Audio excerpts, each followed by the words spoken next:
Seminarau ar-lein Adran y Gymraeg ac Astudiaethau Celtaidd, Prifysgol Aberystwyth. Yr Athro Mererid Hopwood. Iaith cynghanedd. Iaith ryfeddol yw hon. Y 9 o Chwefror 2021.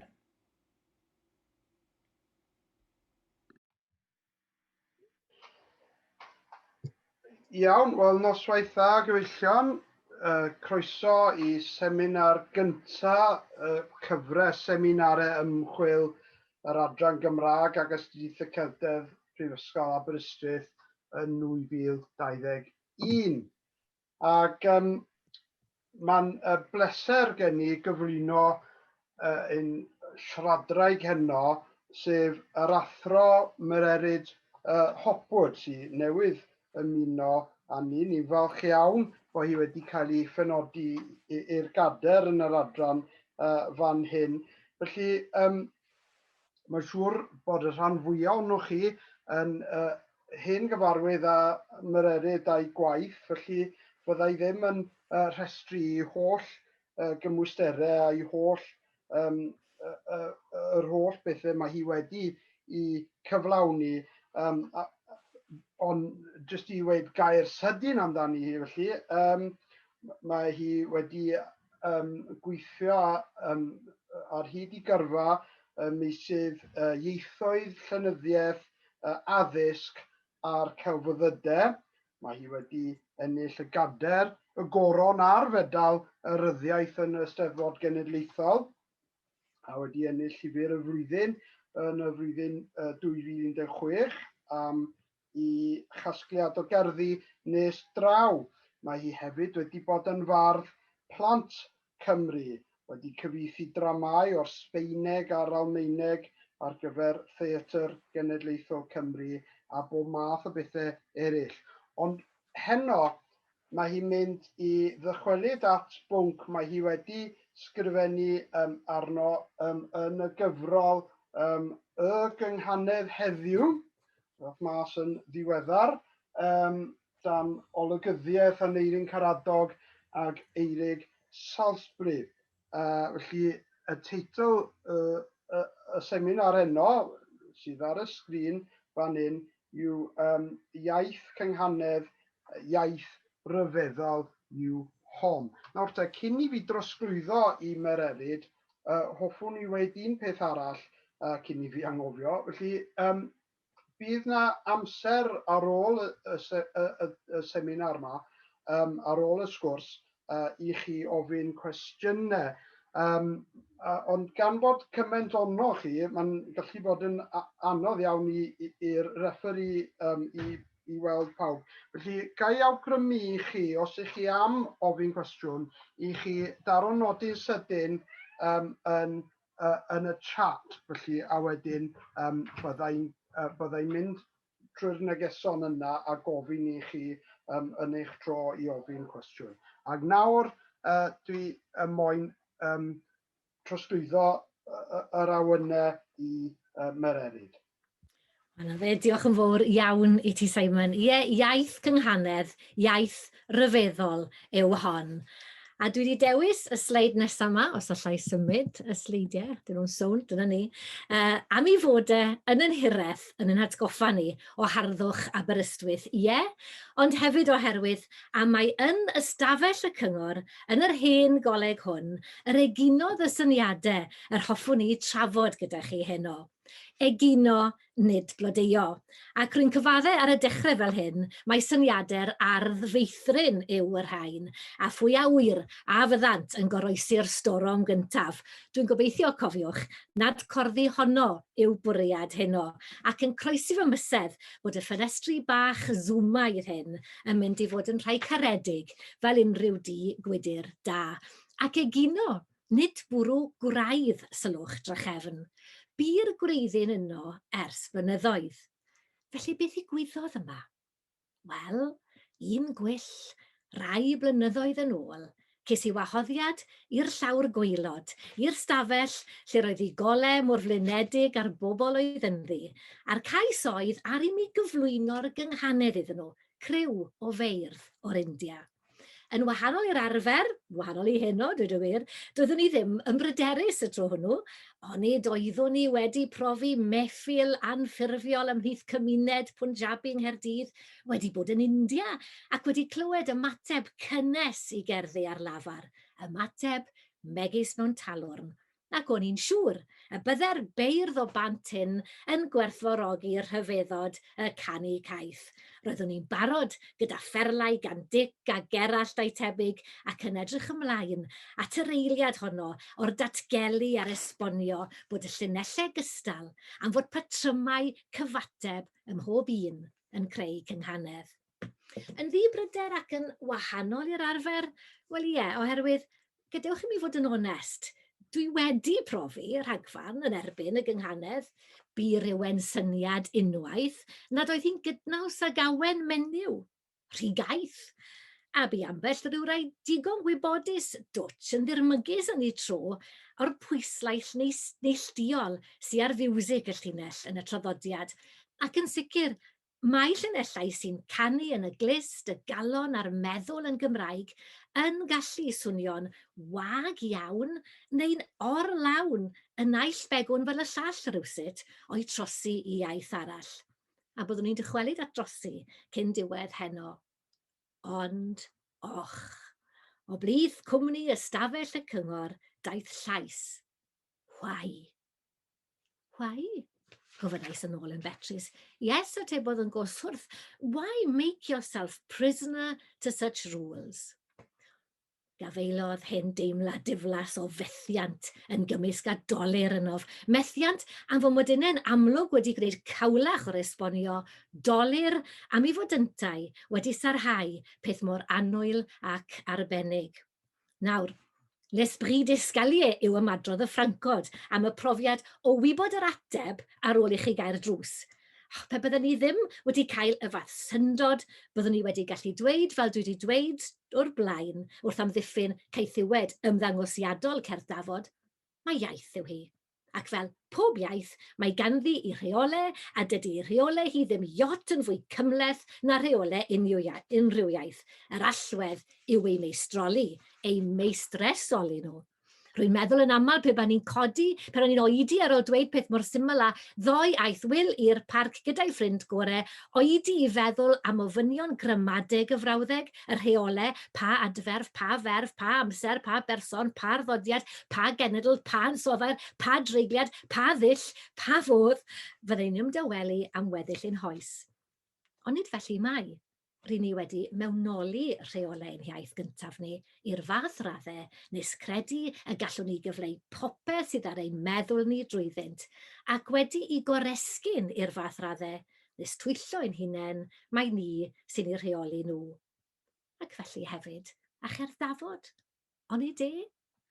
Wel, flynyddoedd yn ddiweddarach pan ddaeth Aneirin Caradog ac Eirig Salisbury i holi am ysgrif ar gyfer ei llyfr, a nawr, os ydw i wedi rhoi hysbys bach cynnil i'r Brifysgol, dyma hysbys cwbl anghynnil fel tithau Seimon i'r llyfr, ar gael i holl anoraciaid yr acen. Ie, wrth ymateb i gais y golygyddion hynaws y gallaf bellach i galw gyda balchder yn gydweithwyr. Yr es i ati i feddwl yn hanner cyllwyrus, hanner o ddifri, a oes modd am ddiffyn yr honiad. Mae iaith yw cerdd Dafod. Felly, heno, gan ddilyn yn go agos at yr ysgrif honno, dwi am gymryd 7 cam ar drywydd y meddyliau hyn, chwedl Dewi Emrys, gan fanteisio ar y cyfle i helaethu ychydig ar yr ail a'r chweched, a neidio falle dros y 5 yn fwy sionc nag yn y llyfr, a gobeithio clywed gan athronwyr allfa helpu gyda'r benbleth yn ystod y drafodaeth sy'n dilyn. Felly dyma nhw, y camau. A'n cam ni heno i ddechrau, wel cam 1. Dechrau'r daith ar cwestiwn, a iaith yw cerdd Dafod a phroblem y geiriau. Fel wrth siarad, ar Dafod nid ar dwylo, wrth gynghaneddu defnyddiwn sain i geisio cyfathrebu synwyr. Ac ein bod ni'n rhoi mwy o bwyslais ar y briodas rhwng sain a synwyr wrth gynghaneddu nac wrth siarad, yn y bôn mae'r ddwy weithred yn rhannu'r un ddwy helben hanfodol. Dyna un darn o dystiolaeth felly o blaid yr honiad. Iaith yw cerdd dafod, tic. Ac mae'n werth nodi hefyd mae cyfystyr tafod yw iaith yn aml. Cymro Sbaeneg, Ffrangeg, Eidaleg a Saesneg lle defnyddir amrywiad ar y gair Lladin lingua, tafod, i gyfleu iaith. Yr Armeneg hefyd, lesw, Persieg, Zabon, Groeg, glosa i enwi ond rhai. Yn Saesneg wedyn, defnyddir y gair tongue yn ogystal â language i ddynodi iaith sy'n cymharu â'r Gymraeg yng nghyd-destun ieithoedd bro, er enghraifft, tafodiaeth. Tystiolaeth bellach. A iaith yw cerddafod, yr ateb hyd yn hyn ymddengys yw ie, sound. Twt, ni di methu rhywbeth pwysig. Geiriau Cymraeg a ddefnyddiwn i lunio cynghanedd, a does bosib nad oes rhaid i iaith wrth i geiriau i hunan, ac yn fwy na hynny wrth eiriau sy'n wahanol i eiriau ieithoedd eraill. Wel na, nid yn hollol. Dyma'r camgymeriad sylfaenol a wna'r meddwl un ieithog yn rhy aml. Dyma'r camsyniad sy'n arwain y meddwl hwnnw i gredu mai mater o gael dwy set o labeli ar gyfer yr un set o bethau yw medru siarad dwy iaith. Camsyniad sydd yn ei dro yn arwain at ddiffyg deallturiaeth dybryd o'r hyn yw gwir gyfoeth medru mwy nag un iaith, ond testyn at seminar arall falle. Mae'n haws i'r siaradwyr dwyieithog osgoi'r camresymegu hyn, oherwydd o bensyniad gallwn ni, weld bod newid iaith yn gofyn am fwy na chyfnewid gair am air arall yn hytrach, fel y mae tren yn newid trac. Mae'n rhaid i'r meddwl amlieithog dynnu'r ddolen gywir cynnar switch cywir mwyn gallu rhoi cerbyd y meddyliau ar drywydd cystrawen ystyrlon arall. Heb hyn, rydyn ni'n cael ieithoedd hybrid o fod yn garedig, ieithoedd cawl potsh o siarad yn blaen. Mae fe'n cŵl mai fi'n cael diolch Ceri Wyn, neu hi'n dweud am she says. Chi wedi clywed hwnna? Bydd angen deiseb arno ni wap i achub y mai. Ar y chwith, gwael rhoi geiriau Cymraeg ar y gystrawen Saesneg, ac wrth gwrs, gallu rhoi geiriau Saesneg ar drac tren y Gymraeg fel ar y dde. How be, fel mae fy nhad yn cofio cyfeillion ysgol yn Pontypool yn cyfarchu gilydd. It'll be ready against 3. Siwmai, bydd yn barod erbyn 3. Felly, ymddengys, cyn gofyn a iaith yw cerdd dafod, bod angen gofyn yn gyntaf beth yw iaith. Cam 2. Iaith, tu fas neu di fewn?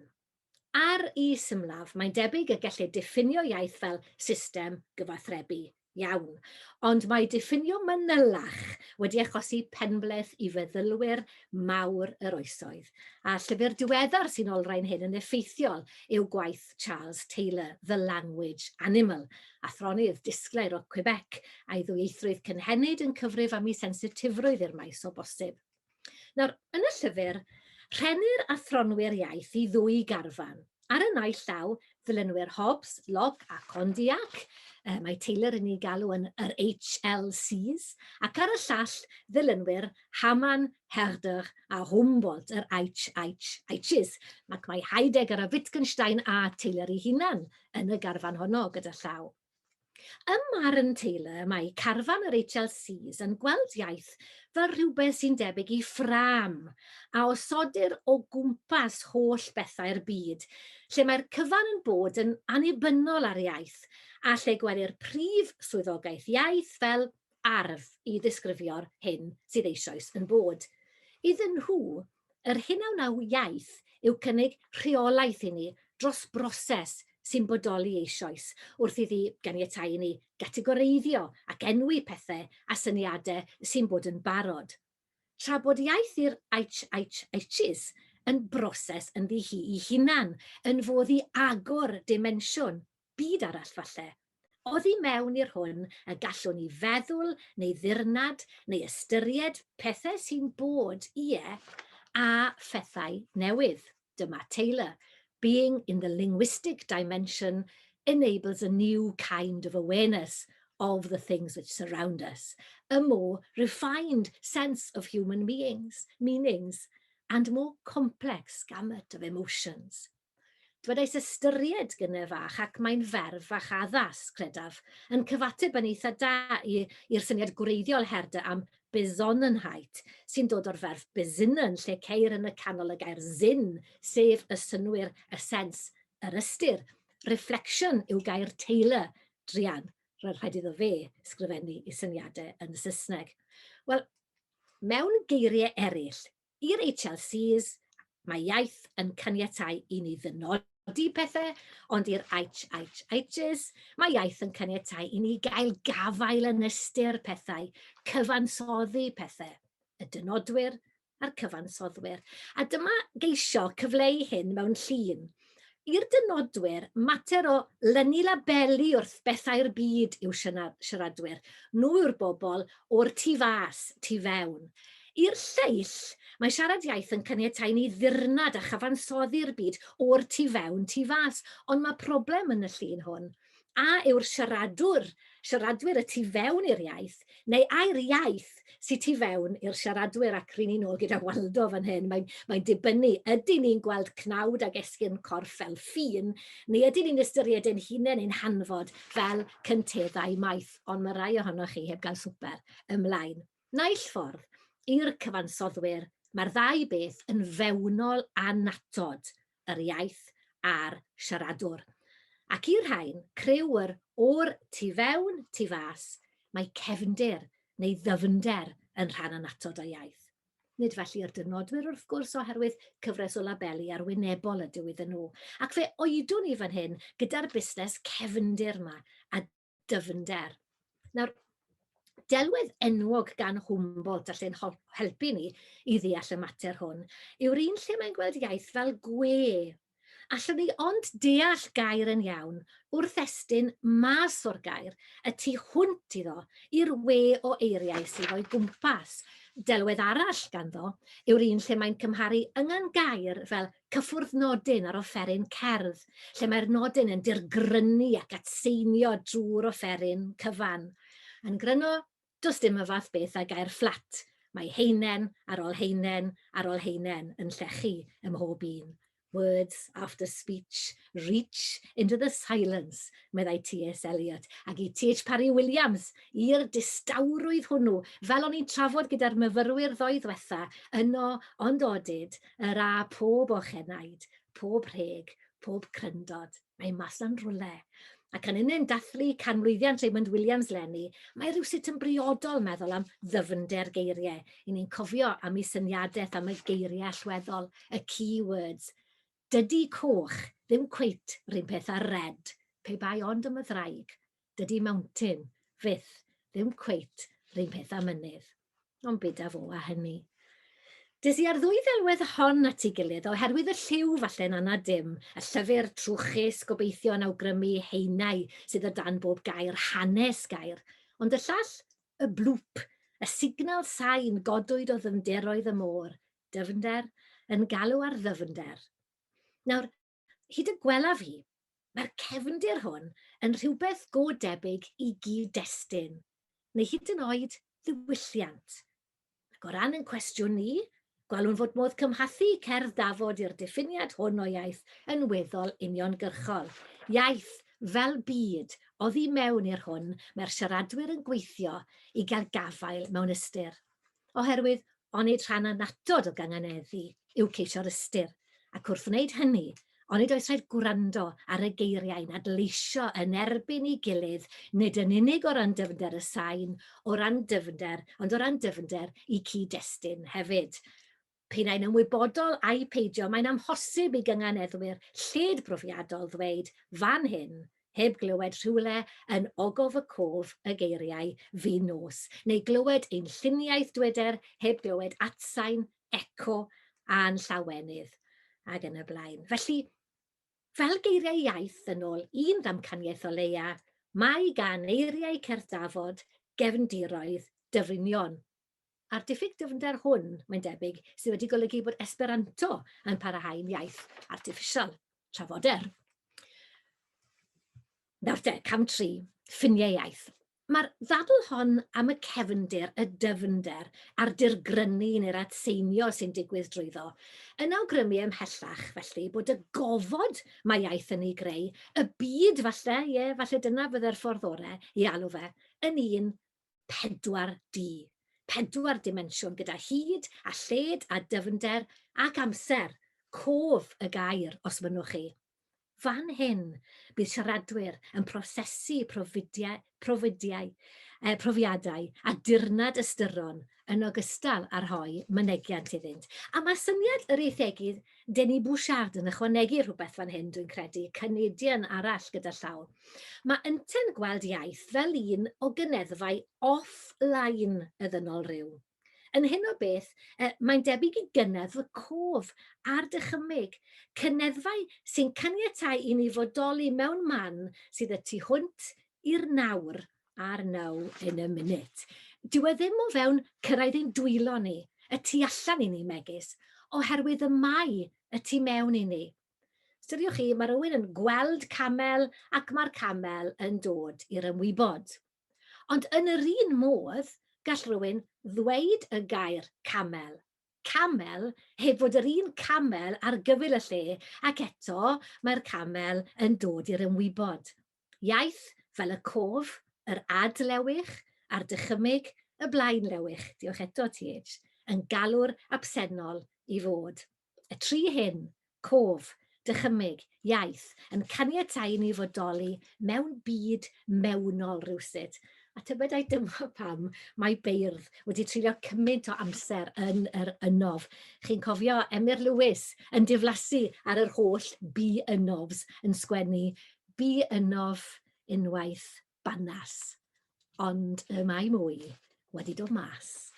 Ac o ran y mater hwn, bodoli mewn dimensiwn offline, o fewn yr hwn yr ydym yn estyn am ystyr, mae cyfatebiaeth bellach a cherdafod. Ond nid oes.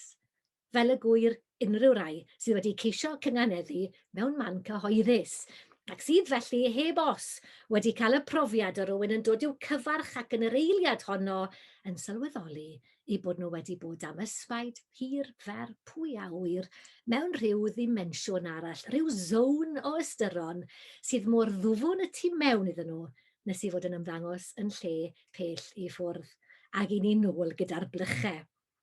Un peth ola pwysig am ffindiau'r byd mewnol hwn. Maen nhw'n ansefydlog. A gobeithio bod y cryndod ar yr ymylon fan hyn yn cyfleu hyn. Ac yn fwy na hynny, mae gwthio'r ffiniau ansefydlog yma yn rhan o'r hanfod. Possessing a language is to be continuously involved in trying to extend its powers of articulation, meddai Taylor. Ystyriwch, byddwn ni'n gwthio ffiniau iaith bob tro y cawn ni'n herio i fynegu rhywbeth newydd. Mae'r her hon yn esgor ar ddyfeisgarwch sy'n troi'n JCB ymestyn tiriogaeth iaith. Sylwch ar y gwahaniaeth. Y tro yma, mae ffigwr bach yn gwthio ar ffiniau bocs.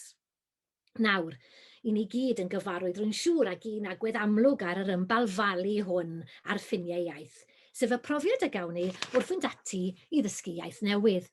Ni'n sylweddoli nad yr iaith ei hunan sy'n gyfyng, ond yn gafel ni arni. Rydyn ni oddi mewn iddi ac yn methu cael at y rhannau hynny sy'n mynd i ganiatáu i ni ddatgan yr hyn yr hoffen i gyfathrebu.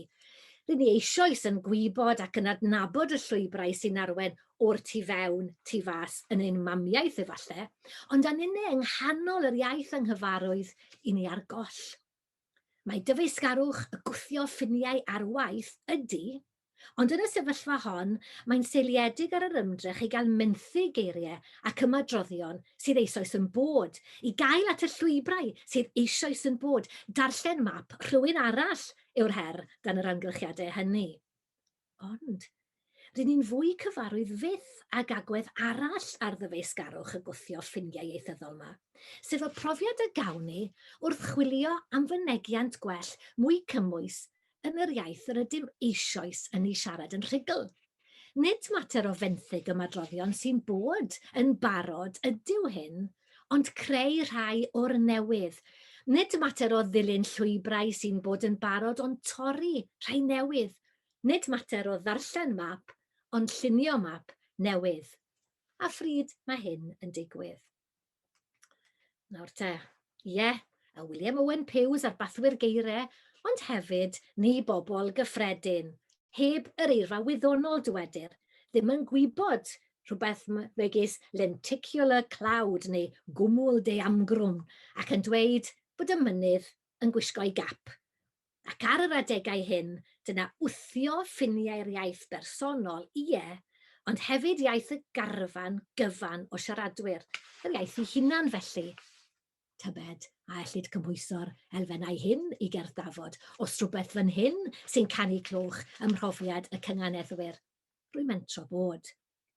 Ond nid yw'r broses o geisio'r llwybrau sy'n bod eisoes, profiad y dysgwyr iaith, yn rhan anochel o brofiad cychwynnol dysgu cerddafod, lle mae rhywun yn gwthio ffiniau'r mynegiant personol, ond nid o anghenraid ffiniau'r iaith ei hunan.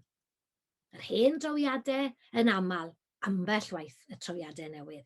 A chyda hyn, rydyn ni'n symud i fan arall ar ein taith oherwydd mae iawnelo hyn rhywbeth ar berthynas rhwng cynganeddu a barddoni.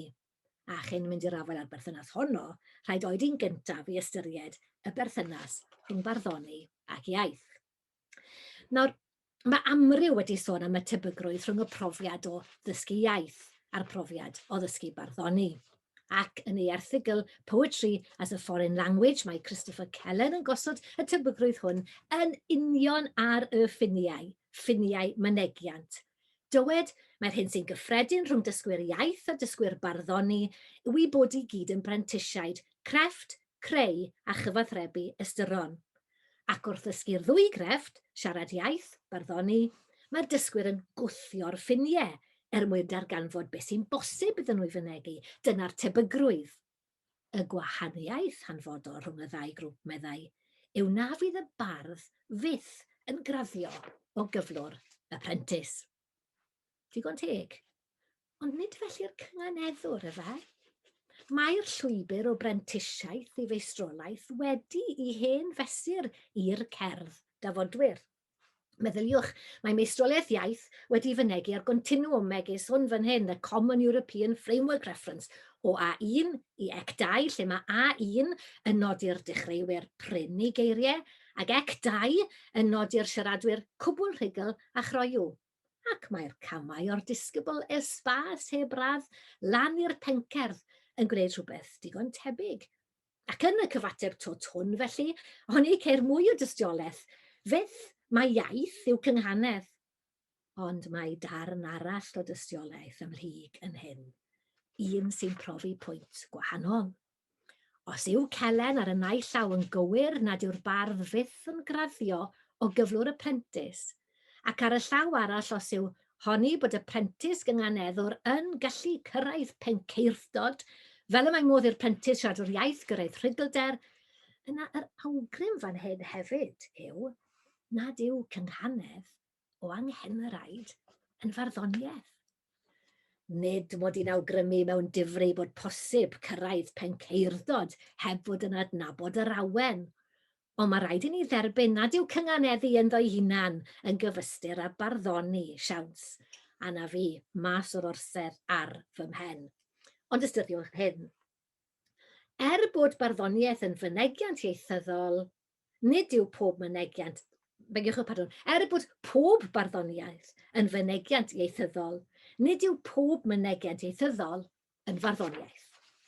Ac o ychwanegu caeth at farddoniaeth yn y gosodiad gellid trwco ieithyddol am gynganeddol. Bod pob barddoniaeth gaeth yn fynegiant cynganeddol, nid yw pob mynegiant cynganeddol yn farddoniaeth. Chi gyda fi? Mae lwmp yw lot a'i lampau lu yn fynegiant cynganeddol, cywir, ond go bryn y gwelai'r mirin caredicaf rhythyn o farddoniaeth ynddo. Ac o gymhwyso rhesymeg fathemategol ac y gosodiad, ond nid yw hyn yn ei dro felly awgrymu eto bod ieithyddol a cynganeddol yn hafal. Mwy o dystiolaeth. Wel, os yw'r darn diwetha'n andadleuol, Go bryn mae dadleuol yw dweud bod y beirdd fel carfan o ddefnyddwyr iaith gyda'r prysuraf a'r teiraf yn rhoi mynegiant i bob profiad, hyd yn oed neu'n enwedig y profiadau hynny sy'n anodd i mynegu. Dyma'r ysfa sy'n golygu ei bod byth a hefyd ar y ffiniau yn chwilio'r dyfeisgarwch i ddatgan profiadau a thrwy hynny yn ehangu tiriogaeth iaith. Mae T.S. Eliot yn disgrifio ymdrechion y bardd yn gwthio'r ffiniau fel y reid on the articulate. Ia wir.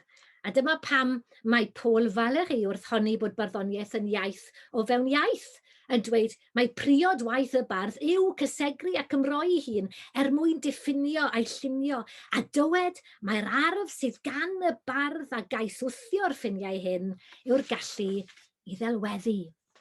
A mwy na hynny, dywed mae'r gallu hwn sy'n ei ryddhau. Liberté, rhyddid, dyna'r honiad. Mae delweddu'r bardd yn cynnig rhyddid. Yr rhyddid a ddaw drwy chwalu'r ffiniau.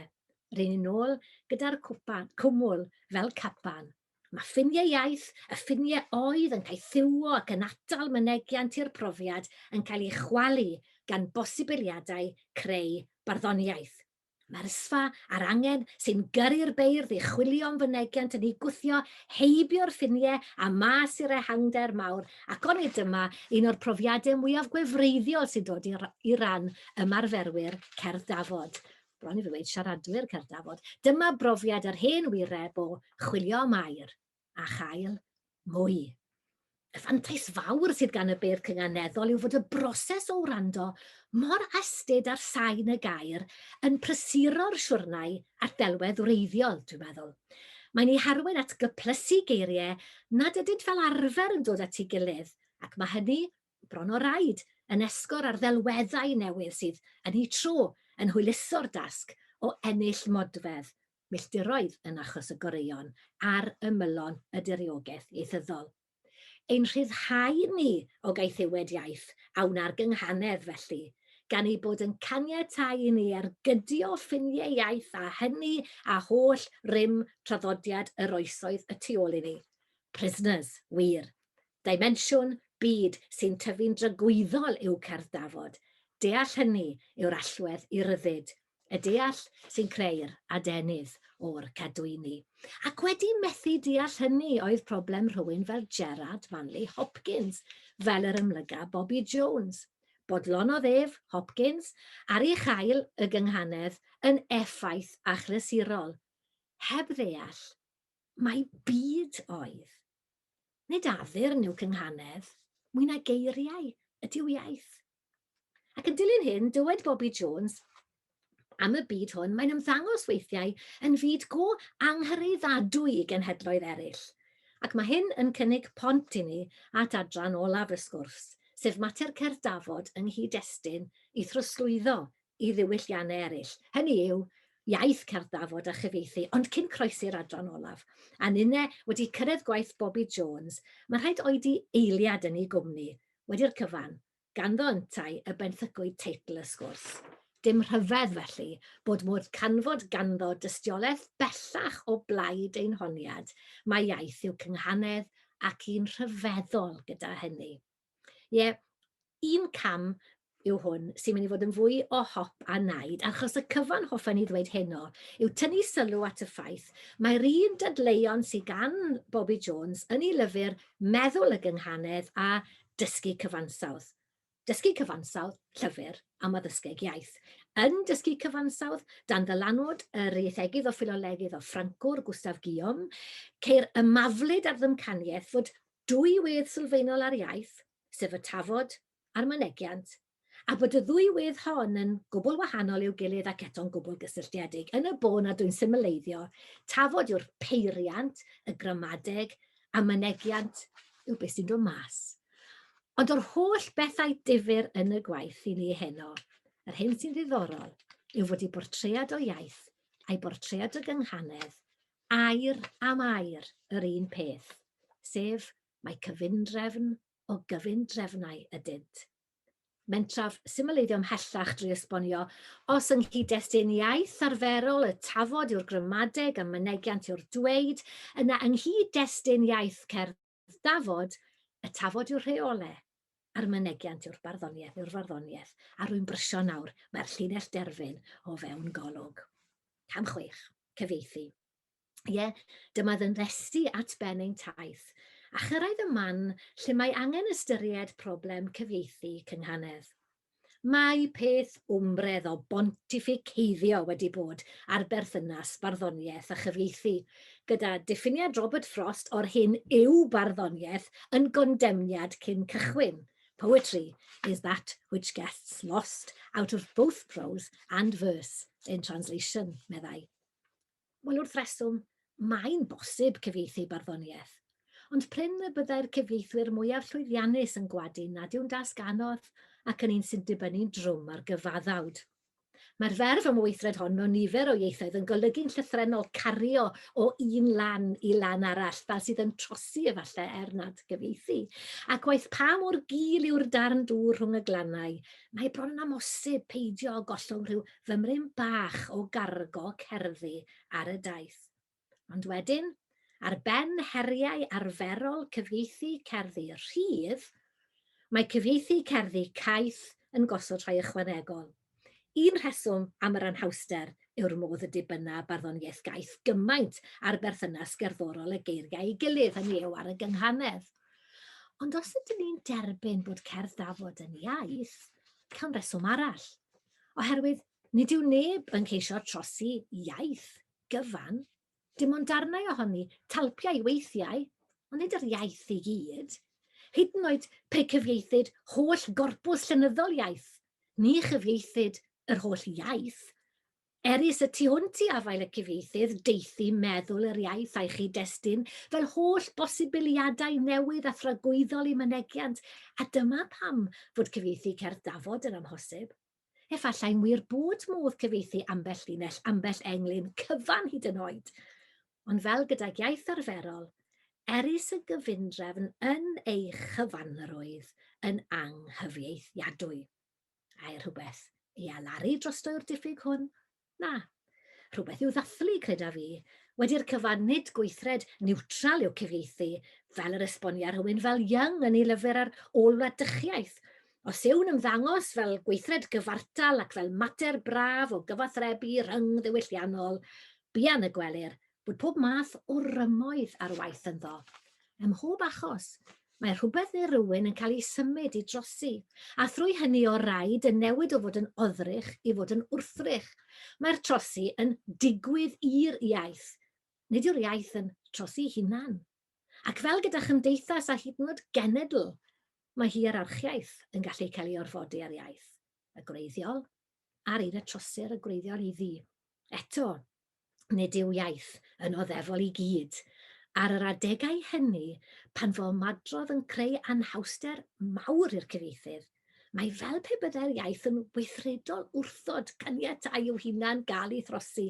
Mae'r ymwrthod hwn ar adegau felly yn ennill y frwydr, yn erbyn cyfeddiant, appropriation, a'r methiant yn troi yn llwyddiant. Yng ngeiriau Young, where the indigenous culture is being opened up for appropriation by the conquering culture, any act of translation thus involving an act of treachery, the necessary, traditionally lamented failure of translation becomes a positive force of resisting the intruder.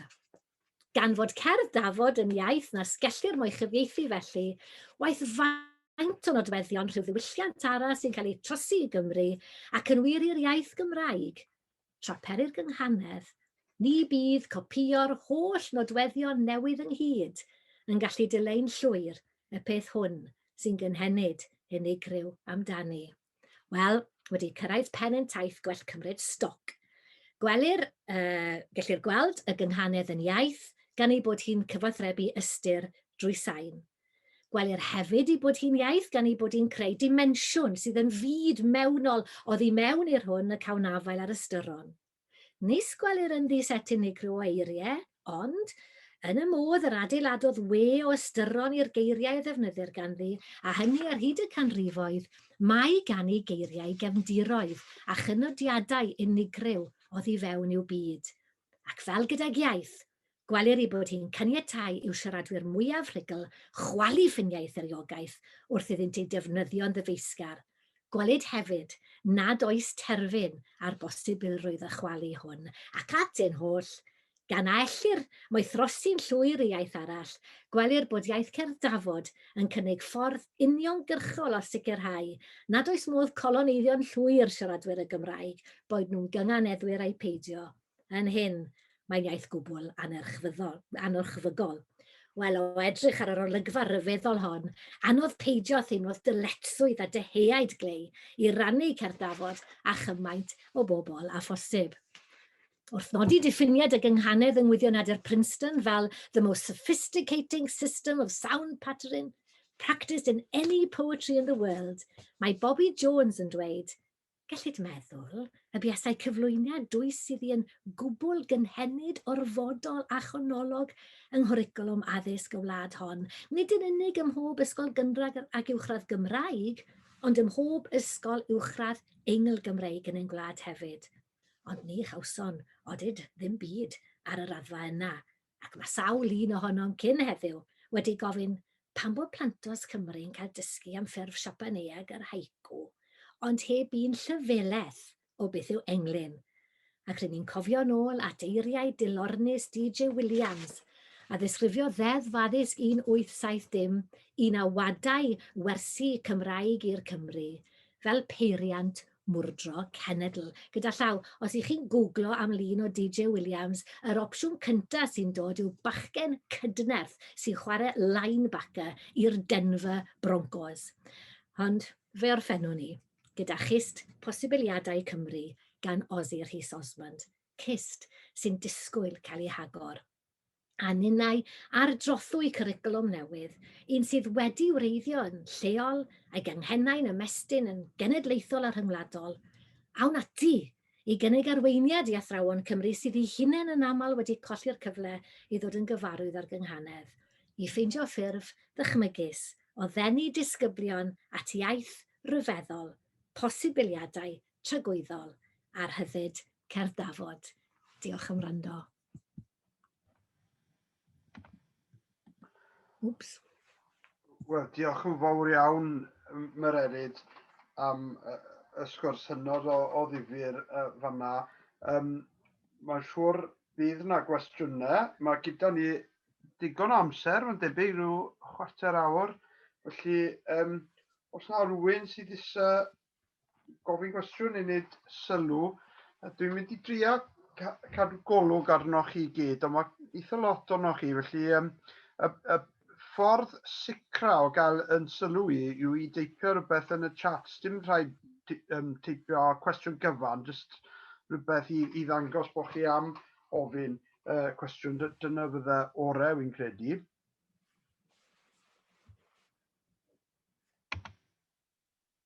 Wna fel ni fy'n gatra, boes. Wel, ie, na ni.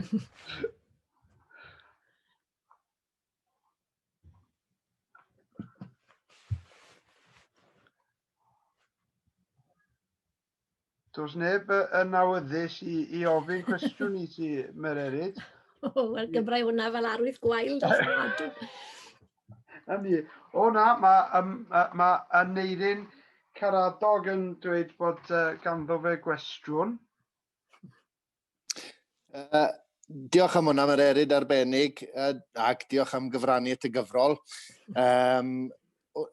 A thithau wedi, yn enghraifft Singing in Chains, yn dyfynnu llinellau o gynganeddu yn Sbeineg neu Almaeneg, Isus Besos, Ielos Son, a ni'n gwybod am y Sbeineg a'r problemau bydde'n dod gyda proestio, achos bod gymaint o eiriau'n cwpla gyda'r un sain, falle, os dwi'n cyfateb nhw. A'i hollol ddiffrwyth a novelty llwyr yw trio cynganeddu, neu mynd ati gynganeddu mewn iaith arall. Hynny yw, i ni'n meddu ar y gynganedd yn Gymraeg, mor gadarn, mor ynghlwm ar iaith Gymraeg, mae dim ond arbrawf neu novelty. Di byth yn gallu bodoli yn llwyr ac yn hollol rydd ac yn iawn yn ei chrôn mewn unrhyw iaith arall, tybed. Ie, falle bod ni'n llithro i'r broblem nath Bobby Jones ddatgelu yn yngwaith Manley Hopkins, y ceisio yma i ddefnyddio cynghanedd fel byddech chi'n defnyddio cyflythrenu neu ailadrodd neu unrhyw ddyfais, unrhyw un o'r categorïau yr arddull, nodweddion arddull mae'r disgyblion tygau yn gofod dysgu amdanyn nhw.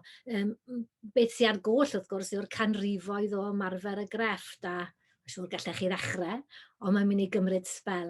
Fel dwi'n deall, bydd Simon yn gwybod llawer mwy am hyn na fi, ond mae dechreuadau'r iaith Gymraeg yn cyd-daro gyda dechreuadau y farddoniaeth sydd wedi aros a'r patrymau yma yn rhan mor anatod ohonyn nhw.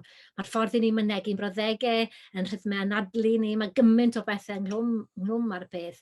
Mae Sbaeneg wrth gwrs yn enghraifft ddiddorol oherwydd mae yn iaith ac enog, mae'r geiriau, mae'r mynegiant yn debyg i'r ffordd i ni mynegu brawddegau mewn ffordd dydy gwedwch Saesneg neu Ffrangeg ddim yn debyg.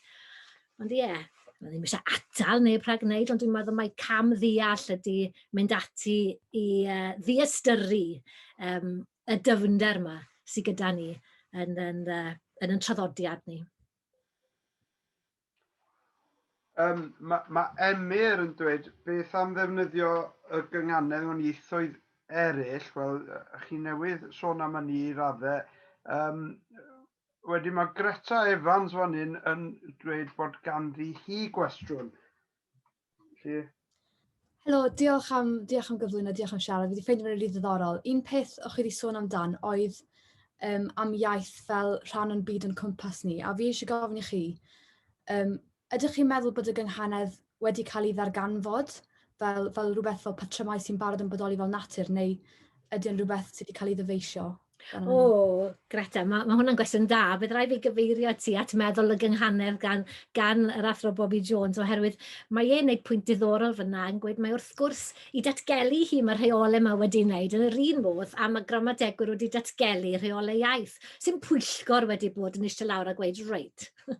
Ni'n mynd i greu treigliad meddal a mae hwnna'n mynd i ddigwydd ar ôl berf gryno pan ni'n cyfeirio at wrthrych ac yn y blaen. Maen nhw'n dod gan y siaradwyr a dyma pam, wel, Greta, mae eisiau ti ddod i gyfarfodydd barddas. Yna ni'r ein caradog wrth i fodd yn eich cael chi yna. Achos beth sy'n digwydd yw mae'r gynghanedd yn newid. A mae'n newid oherwydd i ni'n siarad mewn ffordd gwahanol. Mae'n Cristia ni yn clywed synnau gwahanol. A dwi'n nawr yn mynd i dynnu nyth cacwn ar y man, achos dwi'n gallu gweld o'r un sgrin hon bod yna ogleddwyr yn ein plith ni. A chi'n gweld, dydyn nhw a ni ddim yn clywed yr un peth. Dwi'n gallu gwneud y sŵn os dwi'n trio, ond fel arfer dwi ddim yn ynganu'r sŵn yna fel yna. Mae e'n sŵn i fi, ac felly i fi mae gair fel cysgu a jeli yn odli, a odli hefyd. Ond dydy'r rheolau ddim eto wedi dala lan, wedwn ni fel yna. Ie, yn sicr i datgelu nhw i ni wneud. Mae yna bwynt yn dod yn wrth gwrs. Siwrne maen nhw wedi cael i meithrin, i mabwysiadu. Mae yna bobl fel fi yn dysgu rheolau, iaith a chynghanedd i bobl eraill, a mae yna rhyw barchu'r hynna wedyn, a mae angen rhyw safon arna ni, neu fydd popeth yn dadelfennu, yn dadfeilio i gymaint o ddarnau o ardaloedd bychain, fydden ni fel cenedl ddim yn gallu gweithio, fel grŵp, fel cymdeithas. Mae rhaid i ni gael y man cyffredin yna. Mae'n broses. Felly bod hwnna'n ateb hirach. Dwi'n siarad yn hir yn y gobeith wneith neb arall gofyn cwestiwn caled.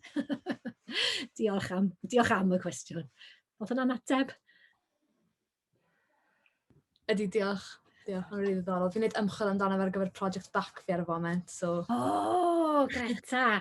Gei di gael yn e-bost i o wefan y Brifysgol, falle gawn ni sgwrs ar ôl hwn. Diolch. Gwych i'r bac, wyt ti'n mynd i ddod atan ni Aberystwyth na'r cwestiwn nesaf? Na, fi'n mynd i fynd i rhydych am bydd yn nesaf gobeithio. Twt. I Aber sy'n eisiau ti ddod. Gewn ni air wedyn. Da iawn. Iawn, mae Nesta Davies a gweud nath Thomas Pris gywyddau yn cynnwys Saesneg. Nesta, ydych chi moyn ehangu ar hynny? Os eisiau mwy o sylw ar hynny?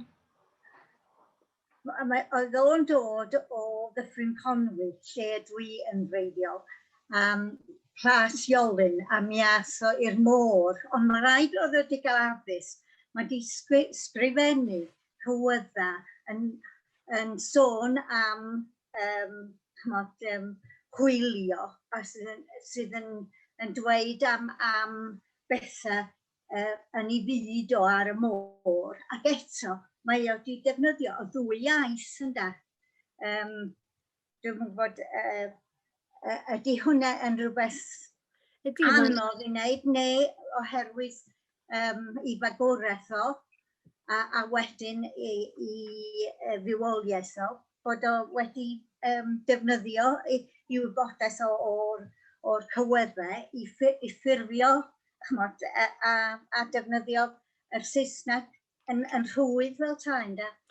Wel ie, a nid fe o'r unig un, mae yna lawer, wel ddim llawer, ond mae yna rai ar hyd y canrifoedd wedi bod yn arbrofi gyda chymysgu ieithoedd o fewn cerddi a chynghaneddu mewn mwy nag un iaith wedwn ni. Ond mewn ffordd falle bod ni'n llithroddi ar y pwynt, wel o'n i'n trio wneud, trio esbonio pam bod y gair caeth yma falle yn air gamarweiniol, fel o'n i'n dweud ar y cychwyn, pobl yn methu deall bod ni'n trafferthu, parchu y fath set o ramadeg pan ni'n mynd ati fel o'n i, pam gallech chi fod yn sgrifennu yn y wers rydd drwy'r amser yma. Mae'r fwyaf sy'n cynghaneddu sgwennu yn y werth rydd ta beth hefyd.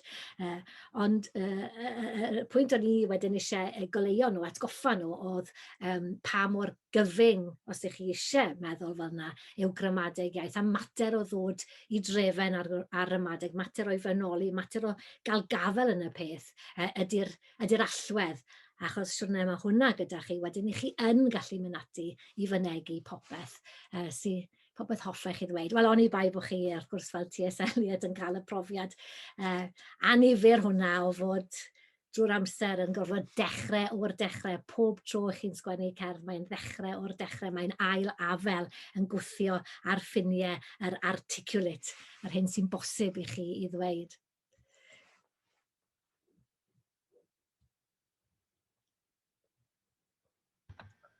Wel, diolch yn fawr. Dwi ddim yn gweld os neb wedi dweud bod nhw am ofyn cwestiwn. Felly dyma'ch cyfle ola. Felly, os yna rhywun arall eisiau gofyn cwestiwn neu wneud sylw? Gai ddiolch yn fawr iawn i chi am eich cyflwyniad hynod o ddiddorol, Mererid. Ond o'n i'n arbennig o falch o glywed yr hyn oedd gennych chi ar eich pwynt ola un i chi, achos mi allai rwan efo cydwybod lan, dwi'n meddwl, ymwrthod a thasg o'n i fod i'ch o flaen i'r hwyrach heno, sef ymateb i e-bost gan gyfaill i mi o America, oedd am i mi gyfieithu englynion i'w dad yng nghyfraith o Gymro felly. Felly, gallai ymwrthod ar dasg yna. Diolch yn fawr iawn i chi am gyflwyniad gwych iawn. Diolch yn fawr. Diolch. Ie. O, pidwch roi'r gorau. Rhowch shot arni. Na, ni gyd wedi cael y profiad, ydyn ni, maen nhw'n englynion gwych yn y Gymraeg, a chi'n mynd ati i drio rhoi nhw yn Saesneg gan amla te, a mae yna rhywbeth mawr ar goll o hyd. O'n i arfer dweud bod fel rhoi music ar manuscript, o heb bod llais yn canu nhw, mae yna rhywbeth ar goll, a ie, dwi ddim yn cenfigenu wrth eich tasg chi heno. Ond pidwch yn erddio i fel esgus, please. Iawn, wel, gai ddiolch yn fawr iawn i ti unwaith eto, Mererid, am ddod ato ni heno. Wi newydd gofio, o'n i'n siŵr bod fi'n mynd i anghofio weid rhywbeth, a wi wedi cofio be oedd e nawr. Wrth gwrs mae Mererid newydd gael ei phenodi i'r gader yma yn Aberystwyth, a felly maes o law bydd hi yn rhoi darlith sefydlu neu inaugural lecture. Wel, nid hon yw'r ddarlith sefydlu, ni di bachu hi cyn i awdurdodau'r Brifysgol lwyddo wneud i ddod ato ni i anerch ein seminar ni. Felly dyma ni, mae'n ddrwg gen i am beidio gweud hynny ar dechrau'r rhagofan bod pobl yn drysu. Efe rhybydd yw hwnna, Simon, bod fi ddim i fod i gallwair yn hwnna. Felly, cyn i fi ffarwelio â chi gyd, felly, hoffwn i dynnu'ch sylw at y seminar nesaf yn y gyfres yma ar yr 11 ar 15 o fis Mawrth. Bydd yr Athro John Collis gynto Brifysgol Sheffield yn dod ato ni i siarad yn Saesneg ar y pwnc Ancient Celts and Modern Celts, a Rethinking Celtic Studies.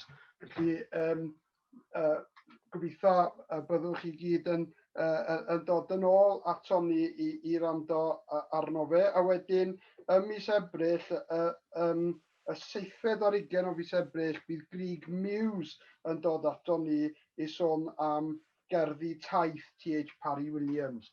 Felly, mae'r ddarlith heno wedi cael ei recordio, a maes o law bydd fersiwn yn mynd ar wefan y ddraig. Ac os ych chi'n mynd at y wefan honno, gwelwch chi hefyd recordiadau o'r darlithoedd o'r gyfres yn yr hydre. Felly, dyna ni. Wel, diolch yn fawr iawn i chi gyd am ddod yma. Wy'n credu bod y gynulleidfa yma yn fath o record yn ôl y sgrin yma. Oedd yna 111 o bobl yn bresennol yma. Felly, diolch yn fawr iawn i chi gyd. Ac gobeithio eich gweld chi eto. Oce, diolch yn fawr, Mererid. Diolch yn fawr, hwyl.